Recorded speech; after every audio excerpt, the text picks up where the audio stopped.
കത്തിസ്മ 19 ഭാഗം 2 സങ്കീർത്തനം 139 140.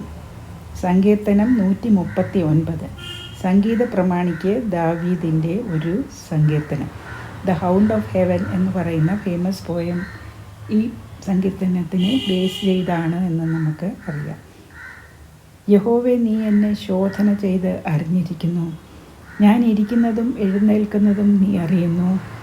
എൻ്റെ നിരൂപണം നീ ദൂരത്ത് നിന്ന് ഗ്രഹിക്കുന്നു. എൻ്റെ നടപ്പും കിടപ്പും നീ ശോധന ചെയ്യുന്നു. എൻ്റെ വഴികളൊക്കെയും നിനക്ക് മനസ്സിലായിരിക്കുന്നു.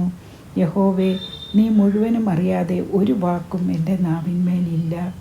നീ മുമ്പും പിമ്പും എന്നെ അടച്ച് നിൻ്റെ കൈകൾ എൻ്റെ മേൽ വെച്ചിരിക്കുന്നു. ഈ പരിജ്ഞാനം എനിക്ക് അത്യത്ഭുതമാകുന്നു. അത് എനിക്ക് ഗ്രഹിച്ചു കൂടാതെ വണ്ണം ഉന്നതമായിരിക്കുന്നു. നിൻ്റെ ആത്മാവിനെ ഒളിച്ച് ഞാൻ എവിടേക്ക് പോകും? തിരുസന്നിധി വിട്ട് ഞാൻ എവിടേക്ക് ഓടും? ഞാൻ സ്വർഗത്തിൽ കയറിയാൽ നീ അവിടെ ഉണ്ട്. പാതാളത്തിൽ എൻ്റെ കിടക്ക വിരിച്ചാൽ നീ അവിടെ ഉണ്ട്. ഞാൻ ഉഷസ്സിൻ ചിറക് ധരിച്ച് സമുദ്രത്തിൻ്റെ അറ്റത്ത് ചെന്ന് പാർത്താൽ അവിടെയും നിൻ്റെ കൈ എന്നെ നടത്തും. നിൻ്റെ വലം കൈ എന്നെ പിടിക്കും. ഇരുട്ട് എന്നെ മൂടിക്കളയട്ടെ, വെളിച്ചം എൻ്റെ ചുറ്റും രാത്രിയായി തീരട്ടെ എന്ന് ഞാൻ പറഞ്ഞാൽ ഇരുട്ട് പോലും നിനക്ക് മറവായിരിക്കില്ല. രാത്രി പകൽ പോലെ പ്രകാശിക്കും. ഇരുട്ടും വെളിച്ചവും നിനക്ക് ഒരുപോലെ തന്നെ. നീയല്ലോ എൻ്റെ അന്തരംഗങ്ങളെ നിർമ്മിച്ചത്. എൻ്റെ അമ്മയുടെ ഉദരത്തിൽ നീ എന്നെ മെടഞ്ഞു.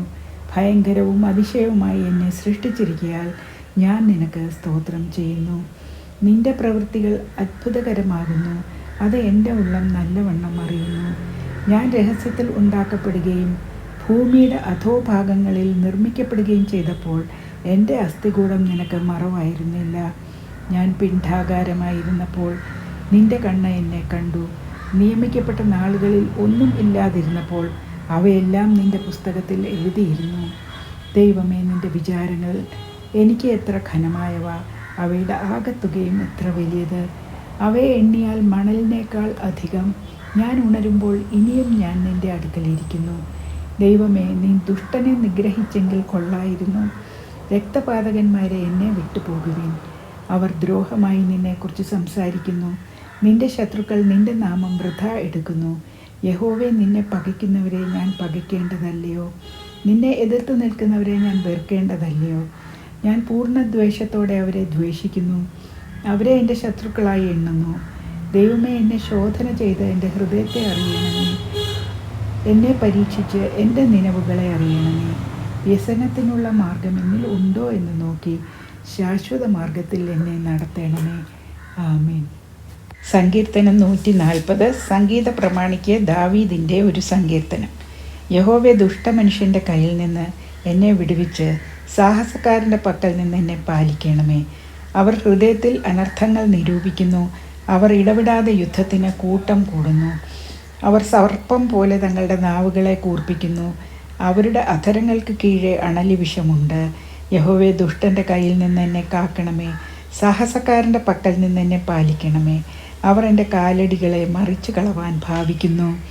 ഗർവികൾ എനിക്കായി കെണിയും കയറും മറച്ചു വച്ചിരിക്കുന്നു. വഴിയരികെ അവർ വല വിരിച്ചിരിക്കുന്നു. അവർ എനിക്കായി കുടുക്കുകൾ വച്ചിരിക്കുന്നു. നീ എൻ്റെ ദൈവം എന്ന് ഞാൻ യഹോവയോട് പറഞ്ഞു. യഹോവേ, എൻ്റെ യാചനകളെ കേൾക്കണമേ. എൻ്റെ രക്ഷയുടെ ബലമായ കർത്താവായ യഹോവേ, യുദ്ധ ദിവസത്തിൽ നീ എൻ്റെ തലയിൽ ശിരസ്ത്രം ഇടുന്നു. യഹോവേ, ദുഷ്ടൻ്റെ ആഗ്രഹങ്ങളെ നൽകരുതേ. നിഗളിച്ചു പോകാതിരിക്കേണ്ടതിന് അവൻ്റെ ദുരുപായം സാധിപ്പിക്കുകയും അരുതേ.